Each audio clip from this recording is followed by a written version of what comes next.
మీ సొంతింటి కలకు అసలైన నేస్తం బీబీజీ ఇండియా. అమరావతిలో నికార్సైన ప్రాపర్టీ కోసం కాంటాక్ట్ 0406903224.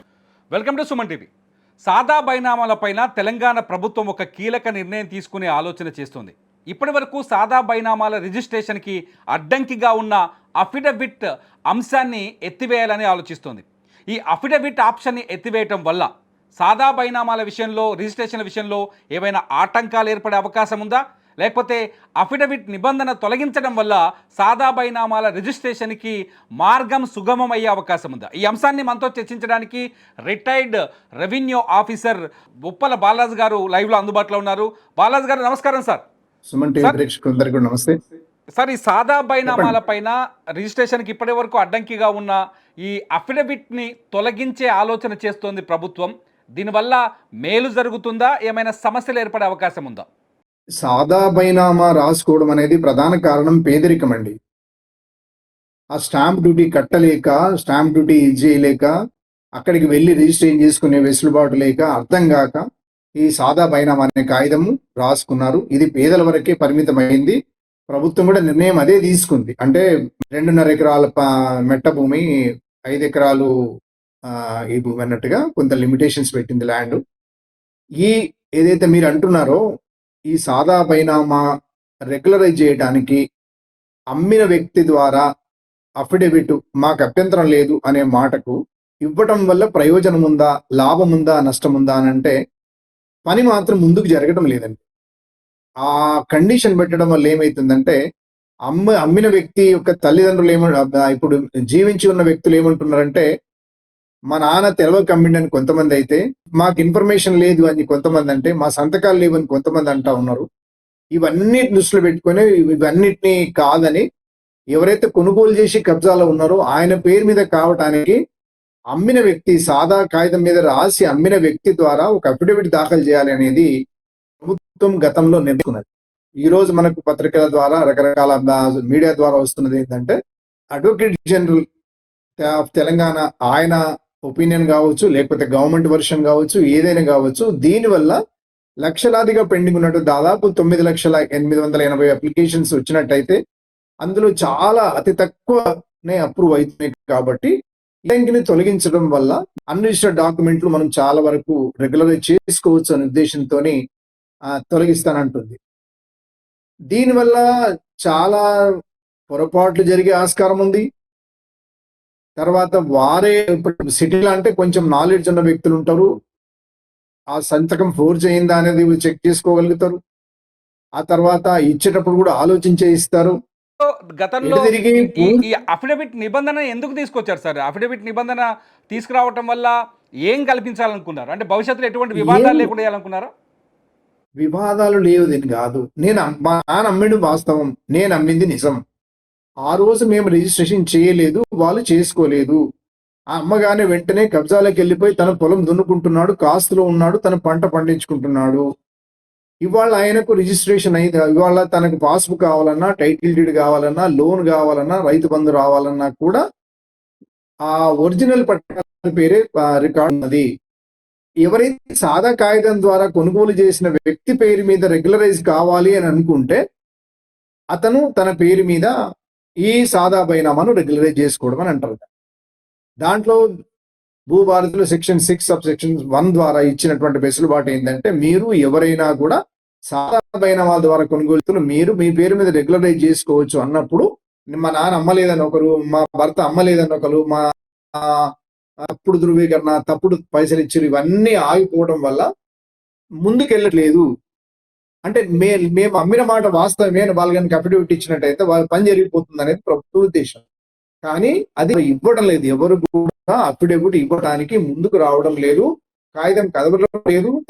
తర్వాత ప్రాసెస్ అంతా ఆగిపోయింది. అఫిడవిట్ తొలగించడం వల్ల ఇప్పుడు ఈ సమస్యలు ఏవి రావు కదా సార్? అంటే గతంలో అమ్మిన వ్యక్తి, ఫర్ ఎగ్జాంపుల్ మా నాన్న అమ్మేసి ఉంటాడు, మా తాత అమ్మేసి ఉంటాడు భూమిని, మా నాన్న అభ్యంతరం వ్యక్తం చేయడానికి కానీ, నేను అభ్యంతరం వ్యక్తం చేయడానికి కానీ అవకాశం లేదుగా ఇప్పుడు, ఒకవేళ అఫిడవిట్ రద్దు చేస్తే.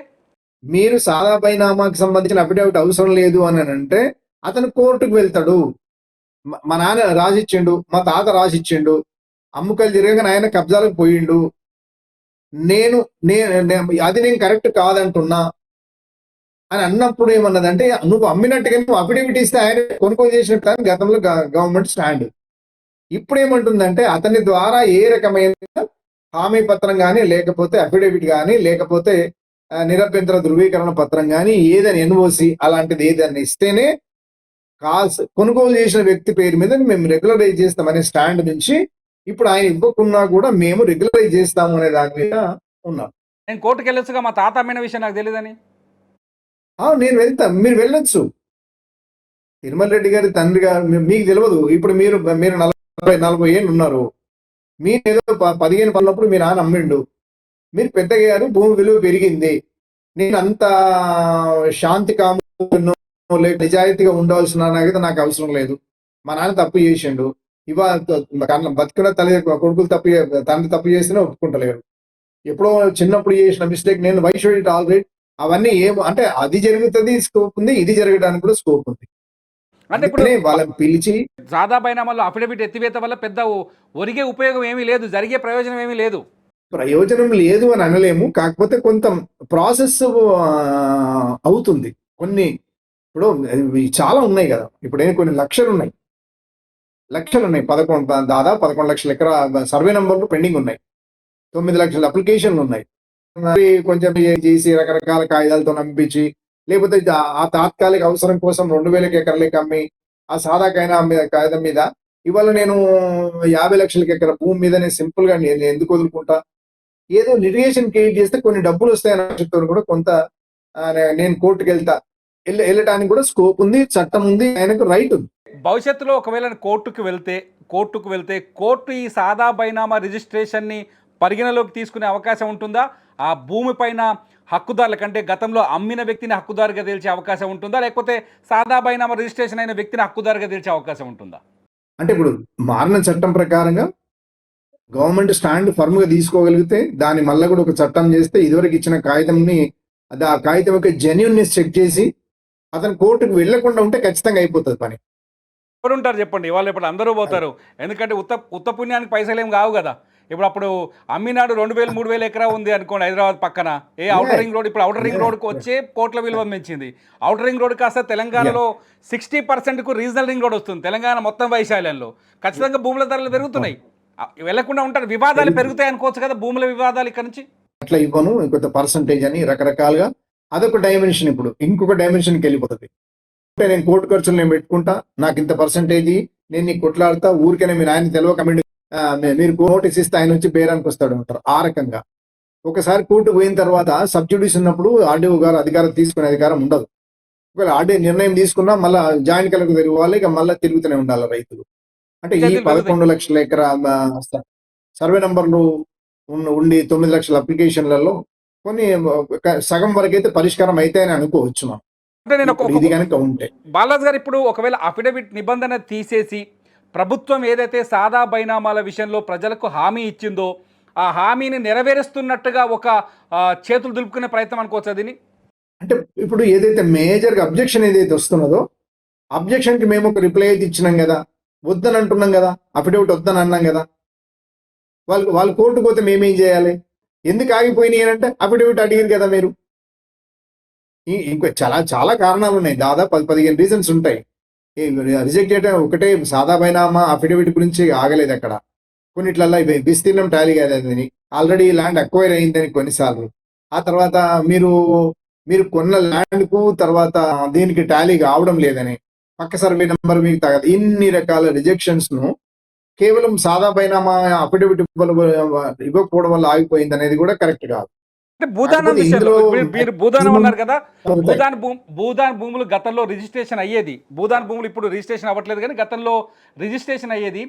భూదాన భూముల విషయంలో ఒకవేళ సాదా బైనామాలు చేసుకుని ఉంటే అవి వ్యాలిడిటీలో ఉంటాయా? ఇప్పుడు ఉండవు. భూదాన భూమి తెలిసిన తర్వాత భూదాన భూమి ప్రభుత్వ భూమి, అది అసైన్మెంట్ రూల్స్ వర్తిస్తాయి దానికి. కాబట్టి నిజంగానే కనుక అదే కనుక సాదా బైనామా ద్వారా ఎగ్జిక్యూట్ అయినట్టు ఖచ్చితంగా ప్రభుత్వం చేసుకోవాల్సిందే. ఆయన ఎవరైనా కావచ్చు, పేద కావచ్చు, ధనికుడు కావచ్చు, సాదా బైనామా ఎగ్జిక్యూట్ అయినా, లేకపోతే ఏ భూమి గవర్నమెంట్ ఇంట్రెస్ట్ ల్యాండ్ ఏ దాంట్లో సాదా బైనామా జరిగినా కూడా ఆ అప్లికేషన్ రిజెక్ట్ చేయాలి, ప్రభుత్వం తిరిగి ఆ భూమి తన ఆధీనంలోకి తీసుకోవాలి. సార్ ఇప్పుడు పెద్ద క్వశ్చన్ వచ్చింది ఏంటంటే గతంలో సాదా బైనామాలు చేసుకున్న చాలామంది భూముల్ని ధరణి సైట్ వచ్చిన తర్వాత ఇప్పుడు భూభారతి మనం మాట్లాడుకుంటున్నాం.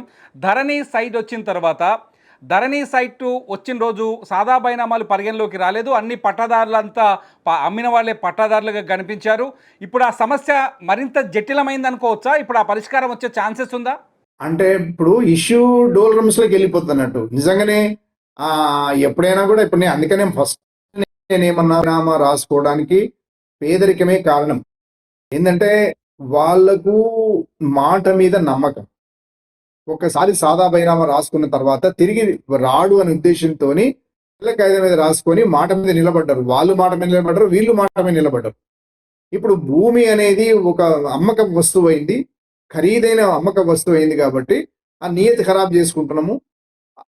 అదే సందర్భంలో ఆ పేదలుగా ఉండి రిజిస్టర్ చేసుకున్న వాళ్ళు ఇప్పుడు మళ్ళీ వాళ్ళని కూడా పొల్యూట్ చేస్తున్నారు. పక్క వాళ్ళంతా వాళ్ళ చుట్టాలే కావచ్చు, పక్క వాళ్ళు కావచ్చు, రియల్ ఎస్టేట్ వాళ్ళు ఎవరైనా కావచ్చు. ఆ రోజు సరే నీ లేఖనే కొన్నావు, లేకపోతే లేఖనే కొన్నావు, ఇదనే జరిగింది. ఈ రోజు నువ్వు ఖచ్చితంగా నువ్వు కోర్టుకు వెళ్తే కనీసం నీ కొన్ని పైసలు వస్తాయనే ఉద్దేశంతో ఆ లిటిగేషన్ వల్ల ఒక అబ్జెక్షన్ పిటిషన్ ఆర్డీఓ దగ్గర వేస్తారు. తహసీల్దార్ దగ్గర వేయచ్చు, జాయింట్ కలెక్టర్ దగ్గర వేయచ్చు, ఎవరి దగ్గర వేయచ్చు. ఫలానా భూమి మా నాయన అమ్మలేదు, రాసుకున్న సాదా బైనామా తప్పది అని చెప్పి కూడా అనడానికి ఆస్కారం ఉంది. అమ్మకందారు హక్కుల కోసం ఫైట్ చేస్తున్నప్పుడు అనుభవందారుకి ఏదైనా హక్కు వచ్చే అవకాశం ఉందా రేపు వచ్చే కొత్త నోటిఫికేషన్లు? ధరణి బుక్ ఈజ్ ద మ్యాండేట్. దాని ప్రకారమే భూభారతి ఆ బుక్ ని ఏం చేంజ్ చేయకుండా ఇట్లనే తీసుకొని వచ్చేసారు.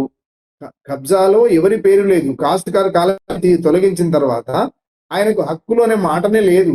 దున్నుకుంటున్న వ్యక్తి 2017 కంటే ముందున్న వ్యక్తి దాన్ని ప్యూరిఫై చేసిన తర్వాత, ప్రక్షాళన చేసిన తర్వాత ధరణి వచ్చింది కదా. ఆ ధరణి వచ్చిన తర్వాత ఇంకా మళ్ళీ పాత దానికి ఏదో రిట్రాస్పెక్టివ్ ఎట్లా చూస్తారు రికార్డు. కొత్తగా అఫిడవిట్ని తొలగించడం ద్వారా పాత పంచాయతీలు పూర్తయ్యాయి అనుకోవచ్చా, లేదు కొత్త పంచాయతీలు క్రియేట్ అవుతాయని అనుకోవచ్చా? ఈ రెండింటిలో ఒక క్లారిటీ ఇవ్వండి. ఒకటే క్లారిటీ ఇవ్వాలంటే ఇప్పటి వరకు అఫిడవిట్ కోసమే ఎదురు చూస్తున్నటువంటి దరఖాస్తుల పరిష్కారం అవుతుంది. కేవలం అఫిడవిట్ రాకపోవడం వల్లనే ఏదైతే సాదా బైనామాలు పెండింగ్ ఉన్నాయో, రెగ్యులర్ ఎన్ని ఉన్నాయి అనేది మనం కరెక్ట్ ఫిగర్ లేదు ఇప్పటి వరకు. కాకపోతే ఫిగర్ అప్ అండ్ డౌన్స్ అవుతున్నాయి. ఏది కూడా స్టాండర్డ్ ఫిగర్ చెప్పడం లేదు. చాలా రకాలుగా పెండింగ్ ఉన్నాయి applications. Thank you so much me valuable సమాచారాన్ని తెలంగాణ ప్రజల కోసం అందించినందుకు. ఇది మొత్తానికి సాదా బైనామాలకి అడ్డంకిగా ఉన్న అఫిడవిట్ను తొలగించడం వల్ల కొంత సమస్య పరిష్కారం అయ్యే అవకాశం కనిపిస్తుంది. కానీ అట్ ది సేమ్ టైం సరికొత్త సమస్యలు కూడా పుట్టుకొచ్చే ఛాన్సెస్, అంటే ముఖ్యంగా కోర్టు కేసులు పుట్టుకొచ్చే ఛాన్సెస్ కనిపిస్తున్నాయి. దీనికి కారణం ఏంటి అంటే సాదా బైనామాల ద్వారా భూముల క్రయ విక్రయాలు జరిగిన సమయానికి ఇవాల్టికి భూముల ధరల విషయంలో వచ్చిన మార్పులు దీనికి ప్రధాన కారణమయ్యే అవకాశం కనిపిస్తుంది. లైవ్ అప్డేట్స్ కోసం చూస్తూనే ఉండండి సుమన్ టీవీ.